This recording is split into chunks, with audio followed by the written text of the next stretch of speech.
You should answer the questions as you listen, because you will not hear the recording a second time. Listen carefully and answer questions 1 to 5.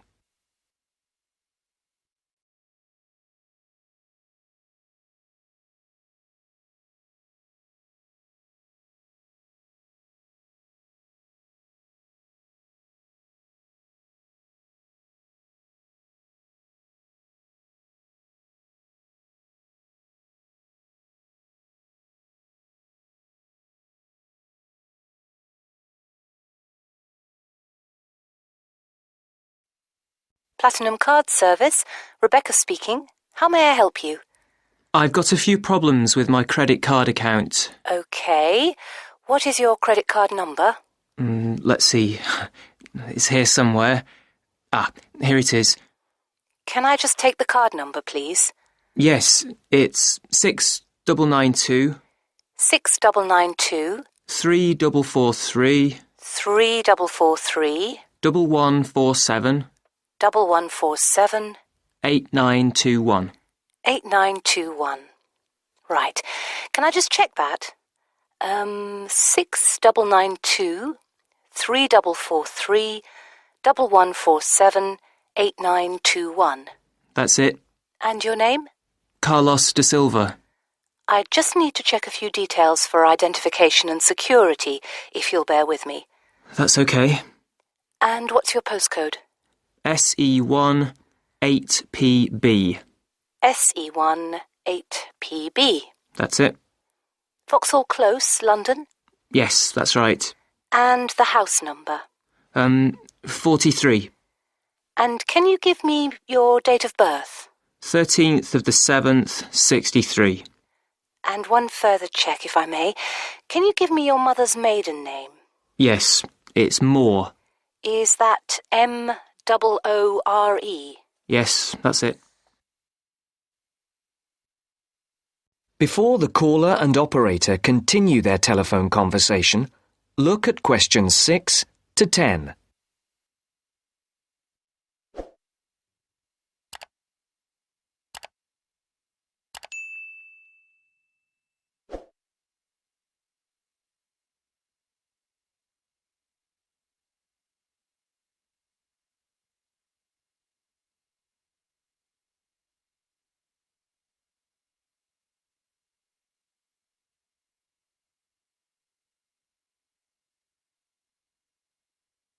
Now listen to the next part of the conversation and answer questions 6 to 10. For these questions, there are 3 alternatives: A, B, and C. Decide which alternative is the most suitable answer and circle the correct letter. Yes. Now, can we get on with this? Yes, sir, certainly. I'm sure you'll appreciate that all these checks are necessary for security reasons. So, what exactly is the problem? Problems? Okay. Well, first, your computer seems to have gone mad. I sent you £500 and on the statement for the account it shows that I only paid £300. Yes. The account does only show £300 was paid. Well, I paid the £500 in at the bank and I have my receipt, and my bank statement shows that £500 has been taken from my account. Oh, I see. What I'll do is check with the bank and see what they say. OK. You said there was something else? Yes, as if that wasn't enough. My account shows that £107.27 was paid to a company called Pan Express. I don't know who this is. Let's have a look. Well, it is genuine. I can assure you it's not mine. It was made on the evening of the 12th of May. Maybe it's a restaurant bill you forgot about? There's no way that... Oh, wait, hold on. Yes. Oh, it's okay. I've just realised what it is. It is a restaurant bill. The name of the company is different from the name of the restaurant. My mistake. I'm sorry. That's okay. Was there anything else? I don't know if I dare. What is it anyway? Well, it's, the amount of interest seems to have gone up. If you look at your statement for April, you'll see that the rate went down from 16.27% to 14.99% that month. Oh, yes, you're right. Was that everything? Yes, basically, it is. OK. And can you check my payment? Oh, yes, I'll do it. Can I phone you back? I'll be at home for the next 2 hours. I have to leave at 11. Right. What's your number? 020 7989 7182. Hold on. 020 7979? No, it's 7989 and then 7182.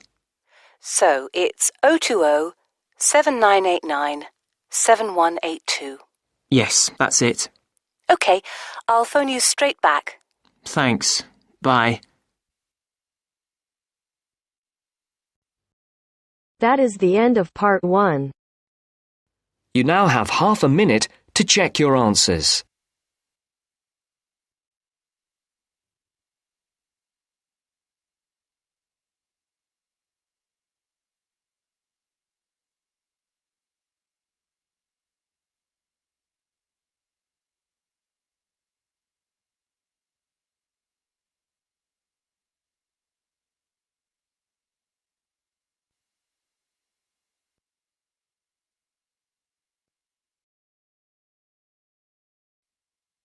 Now turns to part 2.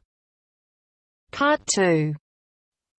You are going to hear a teacher helping high school students visiting from an overseas school to fill in a school excursion permission note. First, you have some time to look at questions 11 to 17.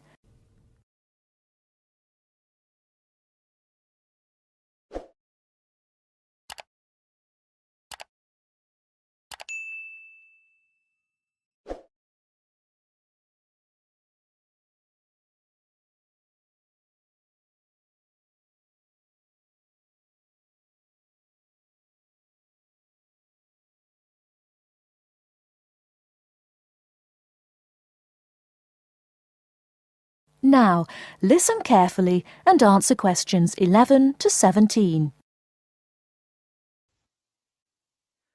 Good morning, students. My name is Mrs. Brown, and I'm in charge of the school excursion next week. Please take out your school excursion permission note so you can fill it in. For insurance purposes, this note must be signed by your guardian or the group leader. First of all, fill in the name of your class. Everyone here is in 3A, aren't they? So write 3A where it says class. We're going to the Blue Mountains, which is great. So this is the school excursion to the Blue Mountains. The day we leave is Monday. That's Monday, June 10. We are travelling by bus all the way, so we don't have to worry about changing trains or anything like that. The bus will leave from the front gate at 8 a.m. I know we usually use the side gate, but because of the roadworks we will be using the front gate when we leave.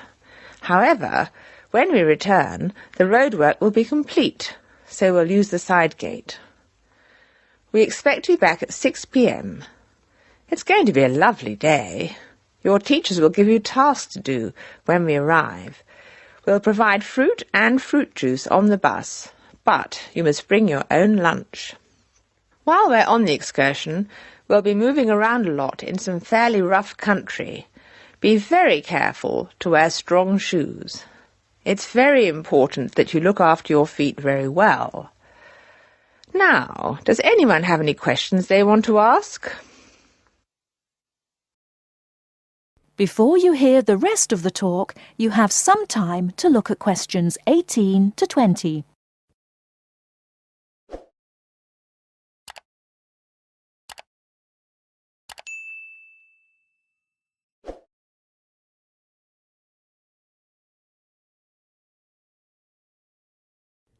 Now listen and answer questions 18 to 20.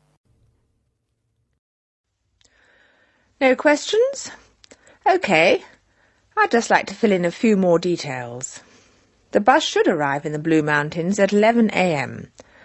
We'll have time to do the first of our tasks before lunch. The bus is not a new one, but it does carry one piece of special equipment, a first aid kit. I certainly hope we won't have to use it, but it's nice to know it's there in case we have a medical emergency. The other class on this excursion is 3B, so I know it'll be a good day. The last time 3A and 3B went out together was a thoroughly successful excursion. That is the end of part 2. You now have half a minute to check your answers.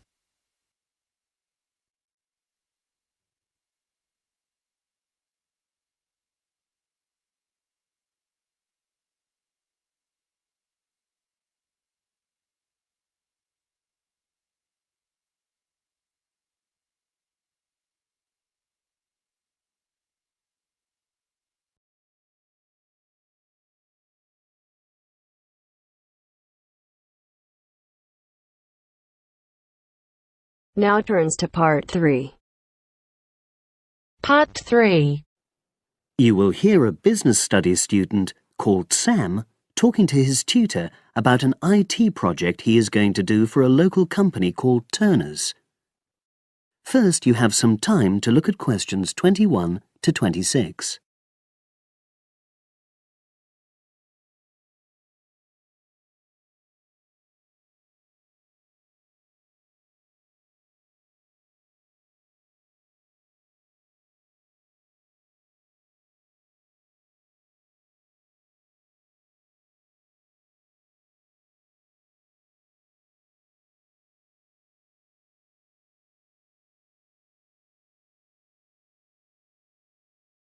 Now listen and answer questions 21 to 26.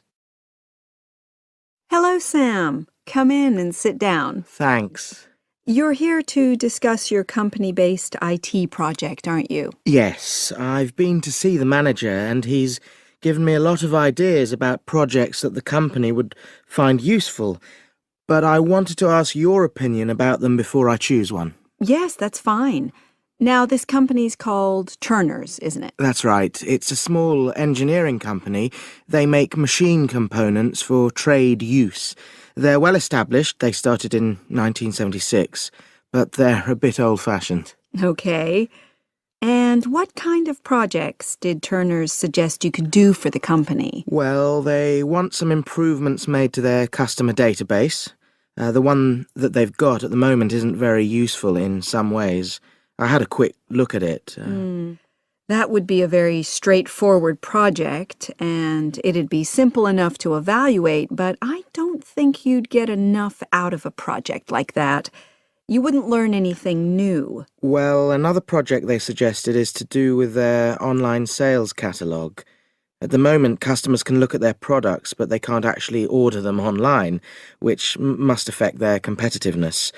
But I said I thought it would take too long. It's quite a big task. You're right. It's too much for the time you've got. It's a pity, though. Then they want some help with their payroll system. At the moment, the way they calculate pay involves a lot of manual accounting. I suggested they could have a system where employees register electronically when they arrive and leave work, so the hours they do could be transferred automatically. I think you'd get a lot out of a project like that. It would extend your skills, but it wouldn't be too much to take on. A student did something similar a couple of years ago, but this is slightly different. Well, then they need help with their stock inventory. They do everything manually. Really? Yes, and it takes so much time. It's probably very inaccurate, too. An electronic inventory would probably be the biggest single benefit for the company. I'm surprised they haven't had it done before. I know. Then they wanted to improve their internal security. The manager had visited other companies where the staff use swipe cards to access various areas of the building. It sounded useful, but the trouble is I'm not really sure how to do it. Well, I think you're right in that assessment. At the moment, it's probably a bit beyond your level of knowledge.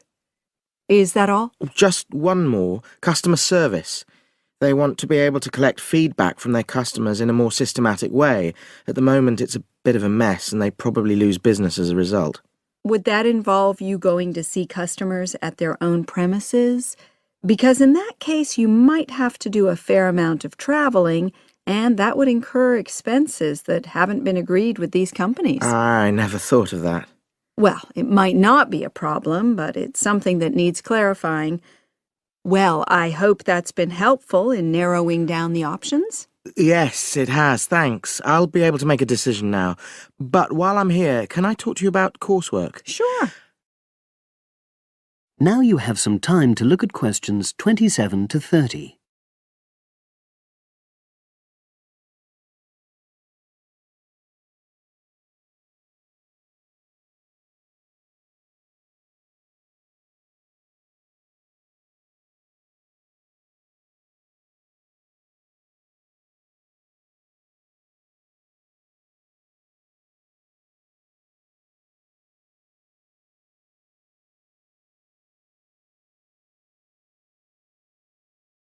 Now listen and answer questions 27 to 30. I'm not very happy about the way our group assignment is working. There are some problems. Oh dear. Are people just not getting on with each other? That's the worst thing. Actually, we're all friends, it's not that. But when we're having a discussion about the assignment, one or two people end up doing all the talking and the rest don't say anything. It's a bit frustrating because we need plenty of debate. Well, that's a common observation. You're studying in a group with people from all over the world, and you all have your own ways of participating. In some places, students are more used to listening than talking, and vice versa. I suppose you're right. I'll try to remember that. Does everyone pull their weight as far as sharing the workload is concerned? I'd say they do, yes. And our group elected a leader. She's very good at making sure no one's overloaded. But personally, I feel that there are just too many of us in the group. Whenever we try to arrange a meeting, there's always at least one person who can't make it. It's not anyone's fault, it's just that we've all got slightly different timetables. Well, I'm glad you've talked to me about it. Feedback is always useful. Is there anything else you're concerned about? There are a couple of problems with lecturers that all the students are talking about. Last semester, we had negative feedback about the way lectures were organized. There were several occasions when the wrong room had been booked or the same room had been booked twice, that sort of thing. Is that still a problem? That hasn't happened at all as far as I know. Oh, good. It's sorted out then. But I don't know the reason, but some of the staff often turn up late, so we miss 10 or 15 minutes of our lecture time. It might be because they've been copying handouts for students. I think there's a queue for the machine sometimes. Well, I'll look into that. Thank you for telling me. Anything else? The other thing is that it can be very difficult to get to see a lecturer individually. They're all very supportive and friendly when you do manage to find them, but often they're not in their office, even at times when they're meant to be available for consultation. Okay, that's helpful. Now, before you leave, That is the end of part 3. You now have half a minute to check your answers.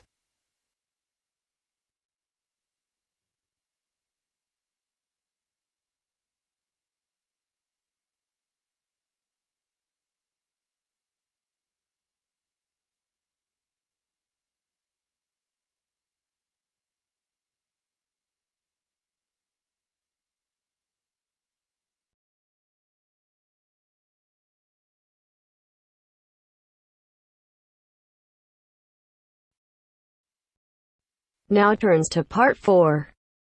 Part 4. We'll hear a speech by the Student Union Vice President for Finance. First, you have some time to look at questions 31 to 40.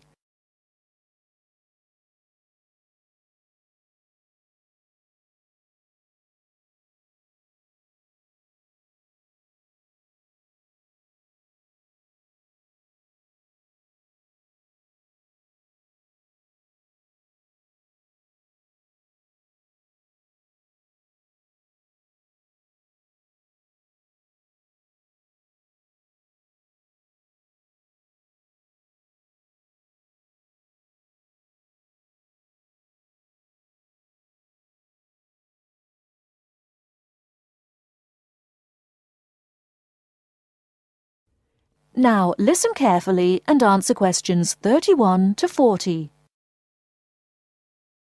Now you will hear the speech. Hello, as VP Finance, my job is to oversee the spending of our grant to ensure that all areas of student union activity run efficiently and smoothly, without any financial headaches.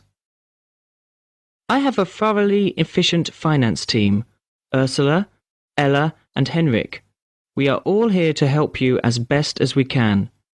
Remember that even though I administer the union's finances, it is ultimately you who has the final say in expenditure policy, either directly, through the democratic process of the general meetings, or by voicing your opinions through the Executive Finance Committee. I would like to take this opportunity to thank last year's VP Finance, Martin Curry, for his excellent work in improving the financial running of the union to what it is today. Finally, remember to enjoy yourself and to use the union facilities and services to the full. And if you're still not satisfied, come and let us know why. Extra note, in order to maximise my time as VP Finance and to give a more efficient service to students, the Finance Office will only be open to students from 11 o'clock a.m. to 1 o'clock p.m. and 2 o'clock p.m. to 3 o'clock p.m. The Cashier's Office will be open from 12 o'clock noon to 2 o'clock p.m. daily. That is the end of part 4. You now have half a minute to check your answers.